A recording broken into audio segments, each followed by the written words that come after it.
Hi and welcome to Physiotutors podcast episode 54 with Nicol van Dyk.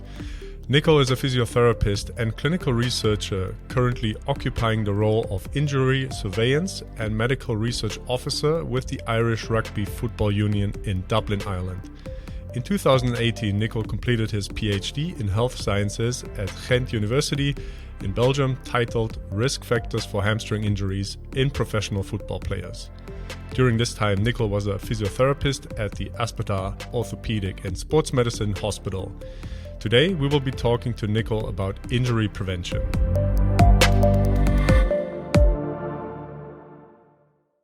Hi, Nicol. Welcome to the podcast. Great to talk to you. Hey, thanks a lot. I appreciate being here. I have to say I'm a bit of a fan of Physiotutors. I've often watched the videos and I've referred to them. Really appreciate the invitation to join you today. Yeah, great to hear, and it's an honor to hear that you're using our stuff as well. Okay, we have a lot to talk about today, so let's just directly start. And my first question is, how good are screening tests to predict injury? Yeah, I think the answer is probably in the question, right? So if we just unpack that a little bit, so what do we mean with screening tests and what do we mean with prediction? So the old way, when I say old, I should be careful. We haven't been doing this for very long, really, from a medical fraternity perspective. But at least in sports and exercise medicine, we thought of doing a pre-season test. We looked at some of the factors, and then we tried to determine whether there was a risk with a certain outcome, usually injury. And so that risk was then translated into a sort of a predictive value. So can I, with some level of certainty, say that the outcome would necessarily happen? Now, for the purposes of prediction, our screening tests are terrible, right? So we can just be honest about that. These injuries and the occurrence of injuries are too complex, and there's too many factors that influence that, and agents and ways that can develop that influence whether an injury will occur or not. And I mean, my focus area has been on hamstring injuries, by far the most common injury in many field sports, particularly football. And if you think about how we now think about hamstring injuries, we read about them all the time, but think about how often players run and sprint. Way more often, and nothing happens, right? They don't get hamstring injuries. Mm-hmm. So the injuries are actually to some degree rare, in if you think about it that way, and our ability to detect enough factors that will define an outcome is difficult. So screening in general medicine is actually pretty useful, right? So if you think about cancer, when we do prostate exams or mammograms, those screening tests put you in a different category. There's some sort of intervention attached to that hopefully prevents or changes the outcome for you. So I think with the idea of injury, we're also thinking of screening in three ways. So either we do no screening and everybody just gets the intervention, or we think about it as, okay, well, we do a screening test and try and develop categories of risk. And then the third thing is potentially screening later on. So you've had an injury or previous injury, and that testing can help us to understand how to mitigate risk for you. But in terms of prediction, I think we should let that go. Roald Barr, a professor from Norway and part of the International Olympic Committee, probably wrote a definitive article on that. And if you haven't read it, I highly recommend it. Why screening tests won't help us predict injuries and probably never will. And I reckon Roald's right. So it really is useful, I think, in other ways. But maybe we could talk about that. Yeah, I've read the article a couple of times, also to try to understand it, and we will definitely put it in the references as well. Yeah, Roald would say he tried to make that easy to read. I would say you still need to read it once or twice, but he actually, if you read the article, it's really good because he develops these steps to try and prove this predictive value, and it just fails, right? Like, I mean, we just can't. It's too complex and it's too much overlap. Even in my own work, we just saw too much overlap between the injured and uninjured group. So even if I identified a positive factor, you could still be on either end of the injury, non-injury outcome. Yeah. And you talked about that it's not possible to predict injuries. in which cases do you think screening tests do make sense? Like, should we discard them completely, or do you feel like, hey, they still have a purpose? Absolutely. And so if we think about, I think it's quite a while now since the IOC released their consensus statement. I think it was back in 2008, maybe. Lindquist is the first author, if I remember correctly. And so periodic health examination. So let's think of screening as periodic health examinations. Now, there's a number of things you could test: musculoskeletal, immune, cardiorespiratory. There's a whole package of stuff you could screen for. But let's stick in our area, musculoskeletal. Now, the one of the good reasons to do screening, we saw this at Aspetar, some of the world, by Arnhild Bakken from the Oslo Sports Trauma Research Center. She worked at Aspetar as well, showed that we actually picked up something in almost 2/3 to, I think it was almost 80% of the group. There was something for us to follow up on. So there's always something happening with athletes, right? Now, a lot of that was vitamin D, but if we look just at musculoskeletal stuff, about 1 in every 3 players we screened had a follow-up. Sometimes that was just reassurance. There was an additional investigation that led to no intervention. But sometimes we actually picked up a groin issue, an old hammy thing. So I think screening is just very useful to detect ongoing issues. And it also gives you an idea of where athletes are with their previous issues. So let's say you've had an ACL, we've monitored your strength, you're back to full training. But it's really useful to know in follow-up testing whether you're maintaining that, whether you're falling back a bit, and whether we need to keep going. So I think screening is useful in that way. The other reasons why screening is so important, especially at a team level, but even in your practice or where you're practicing, is it helps you to build a relationship with athletes and trust. You know, they see you as important outside of when you are injured, so you're part of their whole journey. So that relationship piece is really important. Sometimes there's medical or legal reasons, so be mindful of that when you do need to make sure you've screened for something. And then I think there could be also other specific investigations that you want to do that was developed from maybe an initial questionnaire or interview. I think we're moving towards a space where we're trying to do more ongoing monitoring. So not thinking of screening as a once-off time isolated test. And I mean, it doesn't make sense, right? And I put my hand up. That's how most of our research is done. Testing someone in October and thinking that their injury in April is influenced by that strength at that time. I mean, we know that can't possibly be really true. We've incorporated load. So load's a big one. Like, how much exposure are you having to the thing that could increase your risk or not? So all of those bits, I think, now leads for me to look for patterns in an athlete. Now, certainly, there's relatively good research. You could use your own team and a person's own data to determine what's a good bandwidth for them, and where should they be. And then you're away from a cut-off line, but rather a range. And I think it's then interesting when players move outside of that. And when there's other information, their wellness or sleep scores drop, their strength starts to drop, their load is really high. Okay, hang on, something's happening here, and we can pay attention. Now, I'm not sure how often we'd actually make a big intervention. How often would you tell the coach, hey, he can't play because he might get a hamstring injury? But I think it helps us understand risk better. And that's the other reason why I think screening is still important. It helps us to understand risk a little bit better. It builds a risk profile for an athlete or a patient. Now, risk is something we all struggle with, right? Our minds can't handle the idea of, if there's an 80% chance of rain tomorrow, my head just goes, it's going to rain tomorrow. Like, it's definitely raining. But that same forecast says there's a 20% chance it won't rain. So, of course, I don't think my brain can't handle that. But that's the reality of risk. So that forecast becomes true no matter what happens. It's outcome independent. What it should do, and hopefully in our case with musculoskeletal screening as well, is it helps us understand our decision-making better. When do I add a session for a player? How do I negotiate some time with the coach for some additional strength training if I think that's an issue for a player?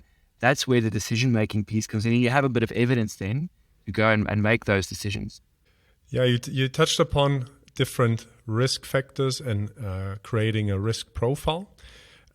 If I think about risk factors for injury in athletes, as a physio, I think I'm directly thinking about muscle weakness, range of motion, so quite mechanical factors. But then I had a look at your paper from 2017 that, for example, shows that no strength variables that you tested were associated with hamstring injury. Was this a surprise for you? Well, kind of yes and no. So our 2016 paper, which was a less good version of that, so less good statistics, less good data, but a larger data set, kind of looked at that too. And we did find like small associations, but we wanted to be honest about that, like clinically. So it's difference. I think John Ioannidis calls this the difference between clinical validity and clinical utility. So like you say, as a physio, strength, range of motion, function, that's important. But these tests kind of show that they're important. But from a clinical utility point of view, how do I use them in practice? Yeah, I can't tell you. I can't tell you when you should be doing more strength or when you should be doing more range of motion. So we did find these small associations, but they were not clinically very useful. Now, to me, that means we should still pay attention to them, but we should understand how we think about that clinically and how we build a program around a player's risk. So we could call that their injury prevention program. We probably have a different name for that now, but how we build a program around a player's injury risk. And then I think there are for certain now a greater focus on building in other factors, right? So if you think about previous injury, age, we know those are all big ones. Can't change those, right?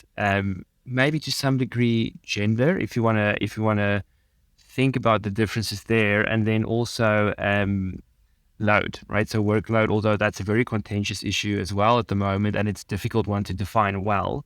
But also well-being, psychological factors, and stress and anxiety, and those things. It's at the elite level, we're seeing more and more elite athletes being really open about their struggles with that and how it influences their performance. We've seen numerous tennis players, football players now actually just being really open and saying, "Hey, I struggle with this, and it's affecting not only my life but actually my performance." So I think we need to build better programs or projects now that actually incorporates more of that complexity, and that's where it becomes really tough, because the scientific method by and large tends to be a bit reductionist, and we need a more of an inclusive, complex approach to it. So I think there are different groups now that's trying to do just exactly that.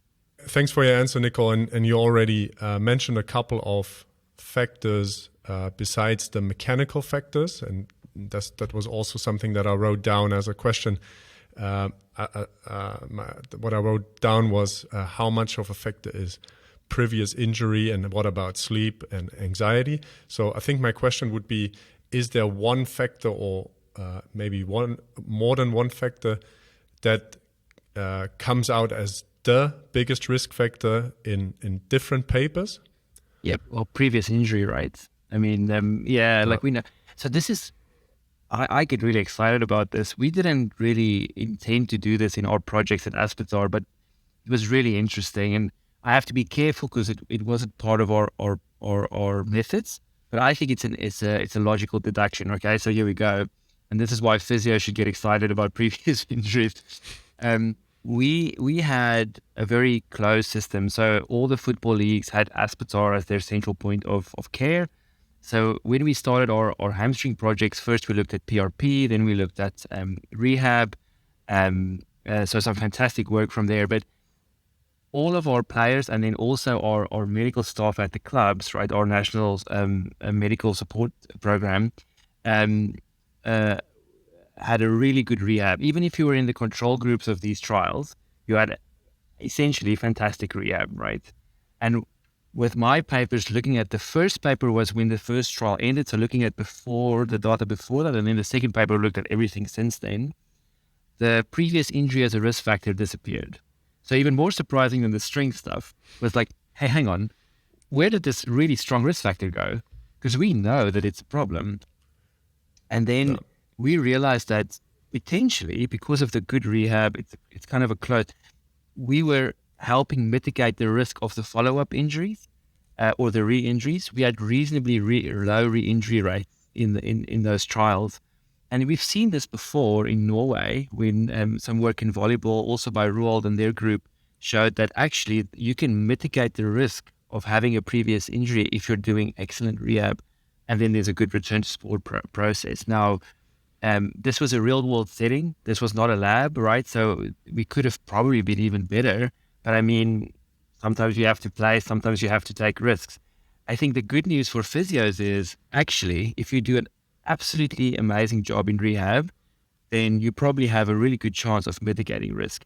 The other part to that is our job isn't necessarily done when you return to sports. We know that there's still healing taking place, that scar tissue formation is maturing.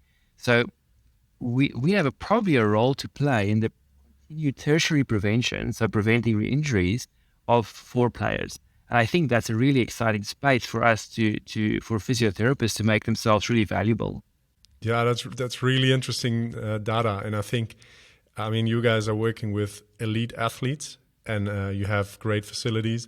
I think the real world examples if we take amateur athletes and the average physio clinic, I think then previous injury is probably a huge factor. I see a lot of people who don't do rehab at all. They have a hamstring injury or something else, and they just wait. And as soon as the pain's over, they get back to their sport. I think that's the reality, and also what I can remember from my soccer days back then. This is how our rehab went. You can run, okay, go ahead. Yeah, it's true. It's true. I mean, like we're all guilty of it, even ourselves, even physios when they're injured. So yeah, they're the worst. So I think we have to we have to find ways where, especially with some of the technologies now, people are loading up their activities. You have wellness tracking apps like Whoop and the likes, where you can really actually start to say, hey, let's keep an eye on stuff. I think one of the biggest things is an exciting few startups in this space. There's one called Brace that's really interesting to me. But the point is that you're providing social support during rehab, right? Because rehab's a pretty lonely space. Physios tend to be pretty busy. We do check in with our patients, but probably less than we really want to. And we're careful of that burden because you're trying to give everybody your attention. So having some support while you're doing rehab, having some accountability partners, having just people going through the same thing is sometimes really useful. So I think we probably have to explore and understand how technology can actually improve our ability to do this better. Because you're right, at the elite level, even the elite players feel lonely, right? When they're in their rehab space, they're away from the team, they're not in the field, they're not performing the way they usually do. They're anxious or worried about getting back. But for all of us, that's kind of a truth when you're injured. Yeah, and I'm still looking at different risk factors, and you already touched a little bit on sleep or the lack of sleep as a risk factor that can be a factor in injury. Maybe you can touch upon that in a minute, but I was also wondering, what about the consumption of alcohol? I haven't read anything about that. It's just maybe from my own experience. If I had a couple of glasses of beers and then I went on to play, that I felt like maybe I'm more susceptible to injury, or it often happened after a night with a couple of beers and then I was playing afterwards. Nah, that would be a great experiment to do. We could probably find a few volunteers to... not in the elite athletes, though. Not in the elite guys. I would say in most elite, at the elite side of the game, athletes are pretty conscious now of that stuff and how they. I think particularly because recovery is so important now. We know that alcohol can influence recovery, and by extension, sleep. There's probably an argument that at some level, having a glass of wine or winding down or having a beer is a good thing, because it relaxes you, it decreases your anxiety and arousal, and you're able to kind of like just relax or move into a place where you're ready to do the recovery stuff. But I don't think anybody's done a proper experiment to try and determine where that boundary lies. I would say, though, that I think especially, if you've had... there's probably an interesting interplay between alcohol and the inflammatory process, even if you're not specifically injured. But there's going to be elevated levels of inflammatory activity potentially after, even if you've had like a bump or little things like that. So we need to think about how alcohol might actually be detrimental to that process. I would still, I think most of our athletes would still at times like have a beer if it's appropriate, and there's not like a quick turnaround of something. And a lot of athletes now are, but that's a more societal thing, or just very generally health conscious, right? They wouldn't be on the booze too much, and they'd be pretty healthy generally anyway. So I think there's still a bit of a mix and a range of that. I think in individual sports, if you have athletes that are long distance runners or track and field or that kind of activity, cyclists, they'd probably be way more conscious of that than in a team setting where, especially at a more amateur level, you'd probably get away with your hangover a little bit if your teammates help you out. I have to be careful when I say that, I think. But sleep, like just a quick comment on sleep, if that's okay. Sure. So we're busy with a really exciting project where we're merging our training data, our performance data, and our injury data, and we're using a machine learning artificial neural network approach to try and determine relationships and patterns. And we did a small experiment around that. Chris Leckie, who's our research officer at the IRFU, he's looking into this, and his master's, we threw everything at this model, everything we had, and the one thing that was pretty significant was sleep. So that just blew my mind, right? Like, I think we underestimate sleep so much in our modern life. And I think if you get a good night's sleep and proper nutrition, my isokinetic strength testing is a far lesser factor. Yeah, and was there any cutoff value for sleep? Like, if you sleep less than so and so many hours, then it would be a risk factor? I don't think, I can't remember now. There probably was like instead of a cutoff, more like a unit decrease. So if 1 unit represents an hour, I think if you had more than an hour, or I'm going to say an hour and a half, then your risk started to increase. So with every hour that you miss out, your risk goes up. So as soon as if you wake up within and about the same time every evening and morning within an hour, I think that means you're okay. Sorry, I should say making sure you get a sufficient amount of sleep, right? So that's usually still 7 to 8 hours. Now with elite athletes who finish their games at 11 o'clock at night, 12 o'clock at night, they have all the media like that becomes a real challenge. But for most of us, I think we can manage that, and we can manage our activity around that. I do think it's something to keep in mind when you're playing games late at night, or when you're getting home late, maybe transport wise, and think about your patients and give them some advice about how they could potentially help themselves fall asleep.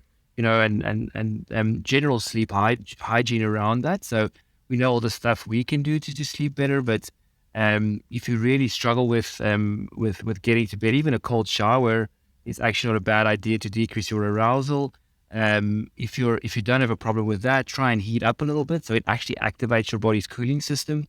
And then there's a ton of really interesting technologies around this, 2 sleep pods and the rest that could potentially aid that. But I think just some general good sleep hygiene is a good idea, and that probably does mean one or 2 beers, but not more than that.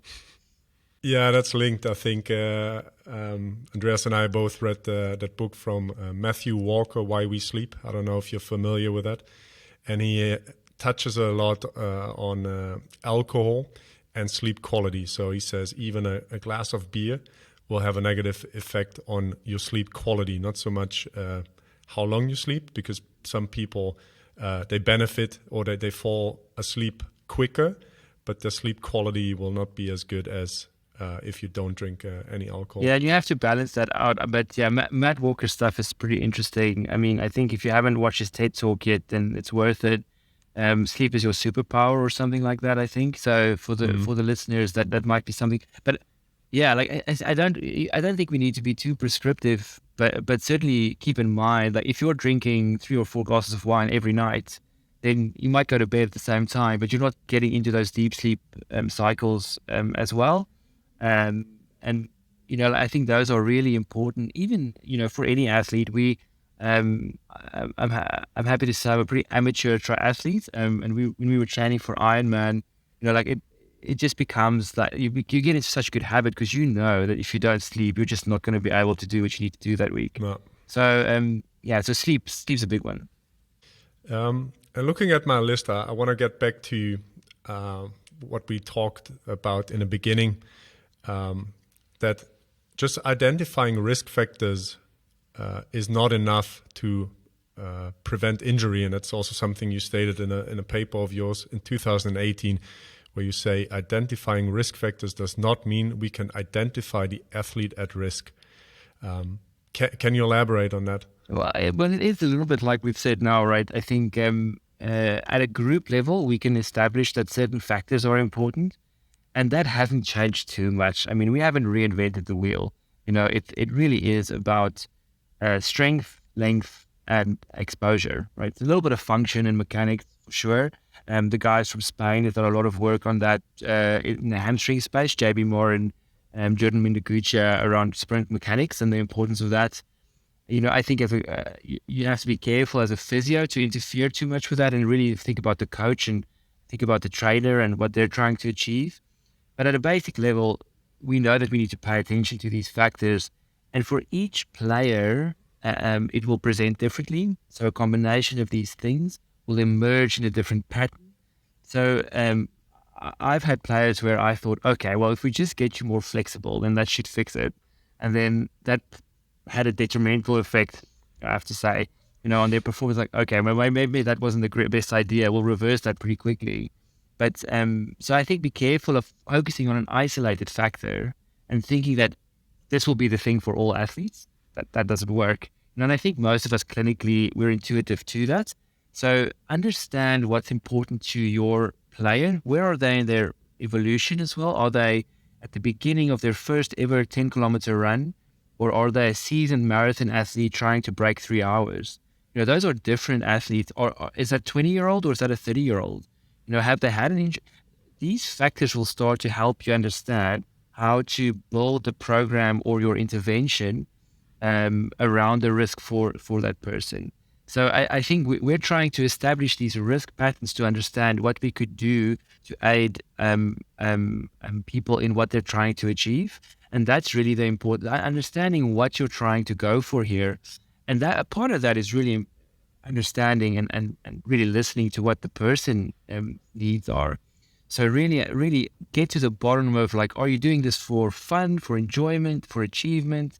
Is this a social thing that will really make a big impact in your group? Like, those things are all really important to understand, because then I think you will understand how to appropriately weight, strength, length, function, and I don't think there's a formula for that. I think we have to rely on our clinical reasoning skills to be able to do that well. Yeah, I'm trying to understand the whole concept a little bit better. Is it fair to say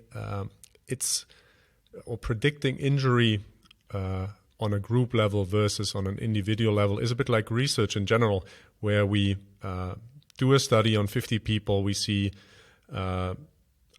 this intervention helps with a certain pathology, but then on an individual level, I cannot just apply it, but I have to be specific to the person in front of me. Yeah, exactly. That's exactly right. So think about aspirin, right, or paracetamol. And so we know that both those two work really well for pain relief. But I know patients and myself who one of those works way better than the other, right? So from a clinical study point of view, we know that they're effective for relieving pain. But at a personal level, and I know they have slightly different mechanisms, but the idea is that there are different ways to achieve something. But and it's important that research helps us understand what of these are important, what of these are valuable. And the bigger our data sets becomes, the more we can look for actual signal in the noise. But I want to make a counterpoint too, right? And I think as physiotherapists, we need to almost understand our N=1 studies as well. So individuals are very different and are very unique. I mean, I'm old enough to have been trained in the Maitland-Mulligan concepts, right? And if you read Brian Mulligan's old book, Nags and Snags, I don't know if you've read them, they're fantastic, right? They're incredibly good. Go and find them, because he will say something like, do an anterior glide, and if it doesn't work, do a posterior one. Like he'll literally say that as if it's the most normal thing in the world. Because if this thing doesn't work, try it exactly the opposite way, and that might work. So he was, a lot of those guys were really open about that. A structured approach, that's important. You have to have an assessment process that you go through, but then be open to understanding and exploring that with your patients, and don't get too fixed in, well, the research says you have to get strength above 400 newtons, otherwise you're going to get an injury. Like, hang on, let's just think about this from a clinical perspective. So you're absolutely right. Our research really helps us to understand what to pay attention to, and then we have to apply that for the individual in the clinical setting. Yeah, great, and that's a perfect segue to go towards group-specific prevention. Again, I want to talk about a study of yours or a paper of yours. You guys did a meta-analysis in 2018 on the Nordic hamstring curl. Can you tell us something about that? So if you're interested in systematic reviews, this is a great example of how not to do it, right? We're clinicians, so we had a really simple clinical question: if I do this thing, does it matter? Will it work? So I work in a busy clinical setting. I have my private practice. I see young people, old people, experienced athletes, not so much. So could we get all the data that's been published on Nordics, not only RCTs, everything, throw it in a pot and make a reasonable deduction about whether this thing works or not? That was the premise of that study. Now, we try to make the points that the studies are very heterogeneous. So traditionally, you wouldn't do meta-analyses on such a heterogeneous group of things. But we were our way around that was to try and remove them systematically and see which one made the biggest influence, and then also be very careful in our deductions around how you then expect this to behave, right? Now, the first thing to say is it works. Like there's been some follow-up papers, and I'll get to them in a second, that talks about a more pure methodological approach, understanding absolute versus relative risk. So the relative risk reduction is 50%, but the absolute risk reduction might only be 1 or 2%, depending on the person and the group. So and methodologically, there's so much difference between the studies. You really have to appreciate that. But the point estimates didn't change, around 50% change. So I'm pretty confident that those results are true. It's just about what we expect from them. So that's what Franco and Pellizzeri was really passionate about. Like, we shouldn't raise these expectations artificially, right? They still have to make sense in the real world, and then understanding absolute versus relative risk. But by and large, we now know that is a good exercise. Now, for me, if we think about it, what are we really trying to achieve? We're trying to achieve eccentric overload. That's it. There's loads of ways to do that. RDLs, loads of ways, hip extension. There's loads of ways to get eccentric overload in your hamstrings. So if your patient or your players don't like Nordics, that's fine. If you find a better way in your clinical setting to do them, that's fine. But I think we can vary the conversation. Nordics work, right? Like they work for their purpose. And we did some really nice papers also in Aspetar. One of the doctors at the clubs, Dr. Chebi, a really great paper on a real world setting of this, because when the coaches change, when the seasons change, things changed. And so suddenly, well, one coach would be happy for you to do it and another coach not. And a season now, suddenly you're in the playoffs. And so all those things will influence how effective or efficacious, I should say, these exercises are. An interesting side note, do you want to guess when was the first, or at least the first research paper I could find on Nordics that was published in the literature? Yeah, if you pose this question like this, then it's probably like 20 plus years ago or even more. So the first Yeah, I think the first people, I think it was a Finnish group that were the first group to really look at this from a research point of view in the 90s. But the first reference to Nordics I could find was a book called Exercise for Health by George Herbert Taylor, published in 1820 in the Oxford Press. So I find that so great. It's like it's taken us 140 years to show that this thing that we knew clinically, like that doctor just had an intuition about this, works. So now we know it works and we're still debating it, So there's loads of good options. Nordic's one of them. And if you get the opportunity to implement that in your team, I guarantee you it's a lot of bang for your buck. And yet we still see that injury rates increase for hamstring injuries. And over the past 3 decades, basically. How is that possible? Yeah, if we could answer that, man, we could make a lot of money, right? Like, I mean, no, I think the truth is, as we've said, like injuries are complex, right? And the demand of the game certainly has changed. These other factors have changed. Football games used to be at 4:00 in the afternoon, right? Not 8:00 at night. So the commercial entertainment value of sports in general has obviously changed the demands for athletes as well. The game demands have definitely changed, right? And in some ways, hamstring injuries are certainly the number one injury now, but it wasn't for a long time. The number one injury was ankle sprain. And so, we had to find a good way to treat ankle sprains because the fields weren't that great, boots weren't that great.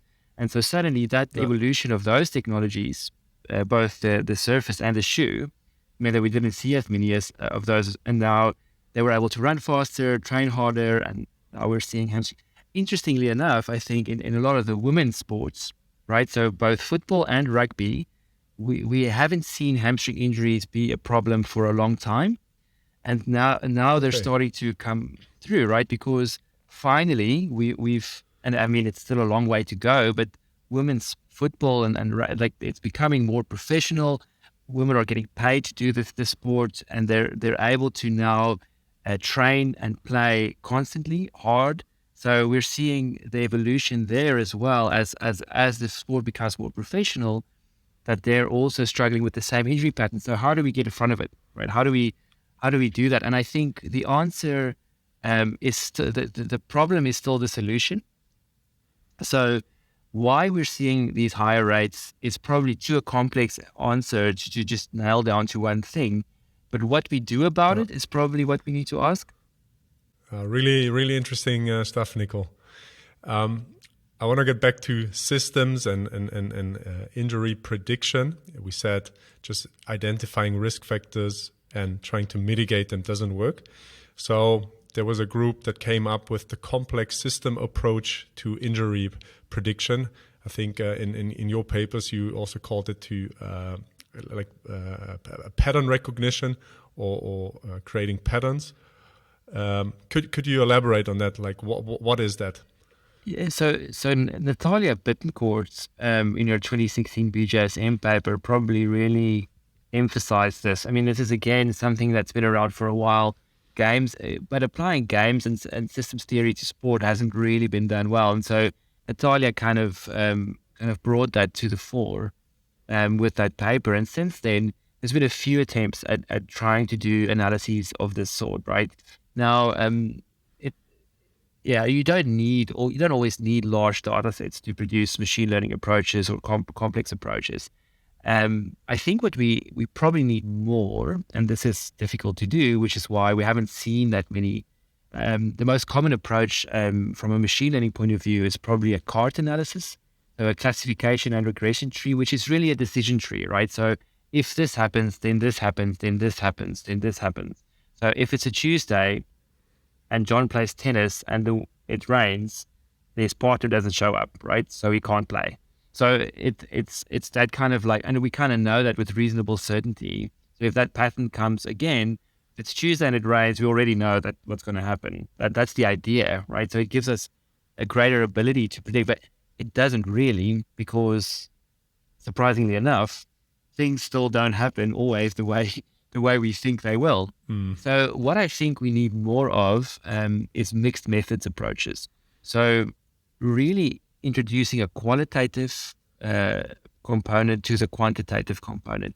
And so understanding what factors, experiences, beliefs, understanding are influencing that. One of my favorite papers still of all time, or findings, I should say, was from Martin Moon in the Netherlands. So they looked at return to play for hamstrings, and the strongest predictor of return to play was, surprise, surprise, how long the athlete thought it would take them to get back. So, that's such a big thing, right? Because if I say it's going to take 2 weeks, it's going to take 2 weeks. Like, it's really hard to get around that because it's such a set belief. So I think mixed methods approaches, and then trying to build in some of those complex analysis. So neural networks, machine learning approaches that move beyond the decision tree kind of basis. So, and we'll have to rely on some of our friends in the data science to really help us there. But there's still probably, to some degree, right, how many ACL injuries happens every year versus how many people, get diabetes or cancer. Like, it's just an uncomparable thing because the numbers are relatively low. But I do think we'll learn a lot if we start to include more of a mixed methods approach. And some of that, I think, and this is the important thing, will hopefully change what we do. Okay, and do you think we will ever have a good model to accurately predict injuries on an individual basis? Well, maybe I should say, I think we could have a good approach to prevent injuries.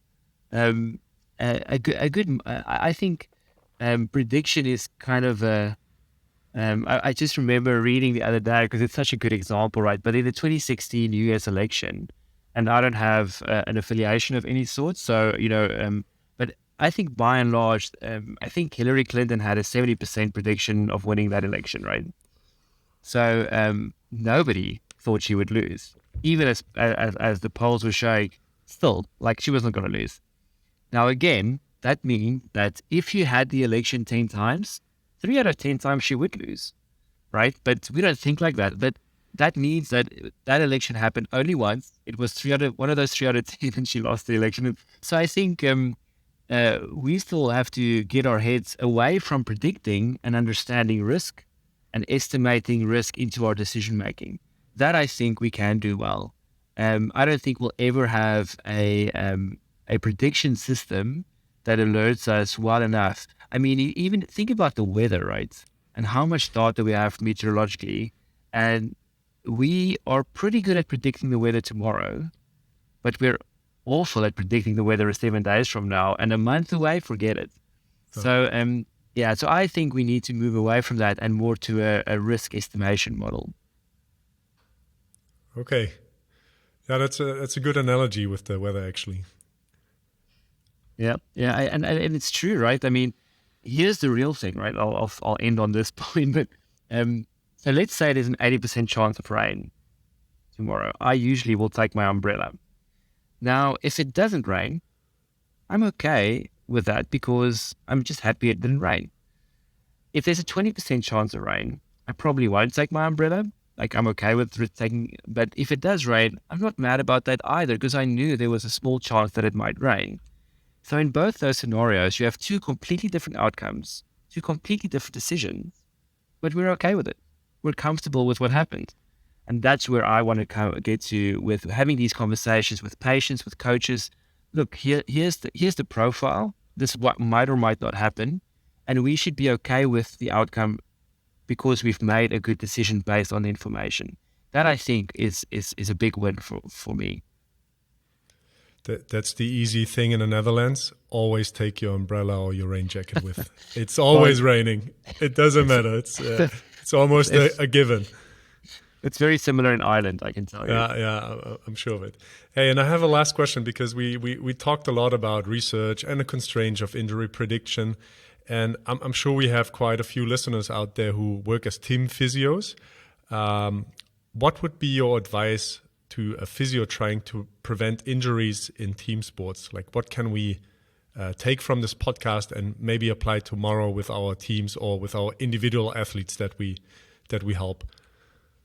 Yeah, so I for me, and this is an evolution for me personally, but certainly with the IRFU and our approach to this is, we've made the focus around performance, and at a less competitive level, you can say participation. So our goal, or our whole focus, the narrative is built around that. So we don't call our program even injury prevention. We call our program robustness.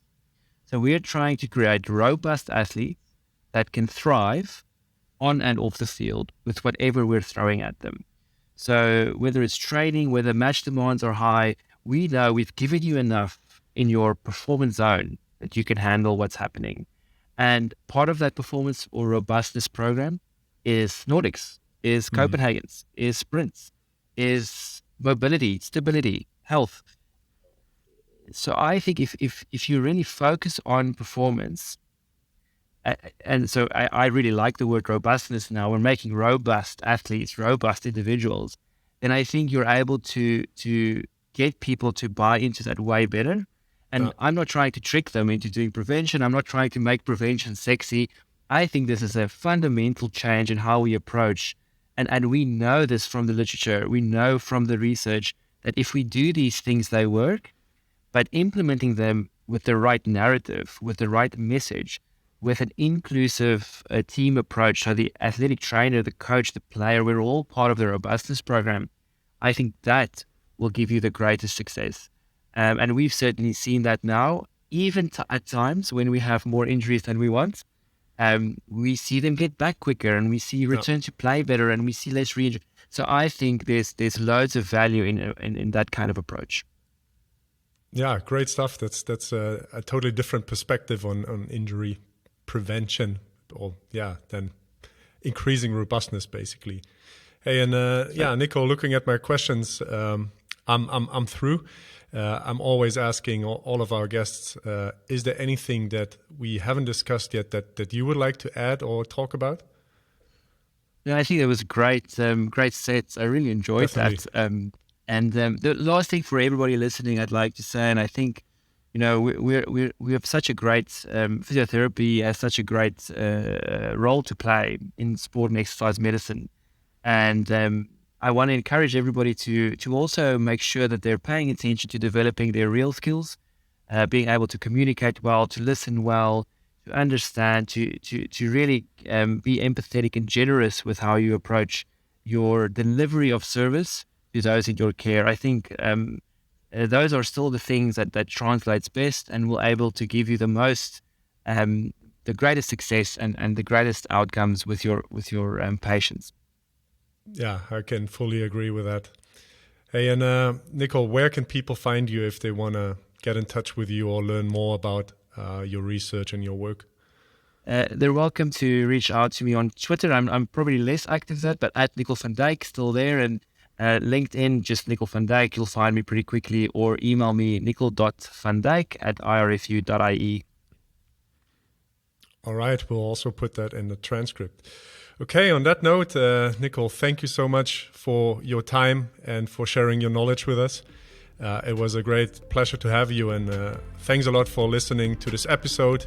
To all the listeners out there, to access the transcript and additional resources, make sure to sign up for a free Physiotutors membership on physiotutors.com and benefit from more useful physio content.